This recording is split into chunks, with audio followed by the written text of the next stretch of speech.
এটা আমার বাড়িতে গত রাতে 11টার পরে হামলা করেছে। কারা করেছে আমরা জানি না, কিন্তু 10-12 জন লোক, এবং তার মধ্যে মনে হয় বেশি বাচ্চা ছিল, ঢিল ছুঁড়েছে, গাড়ি ভেঙেছে।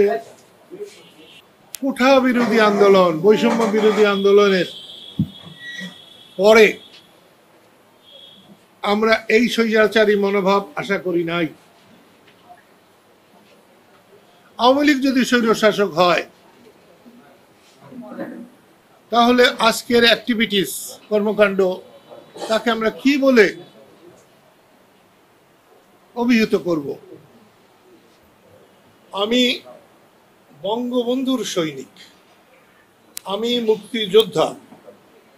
আমি মুক্তিযুদ্ধকে সম্মানিত করতে চাই, বঙ্গবন্ধুকে সম্মানিত করতে চাই, এবং স্বাধীনতাকে নিরাপদ করতে চাই, দেশবাসীকে নিরাপদ করতে চাই।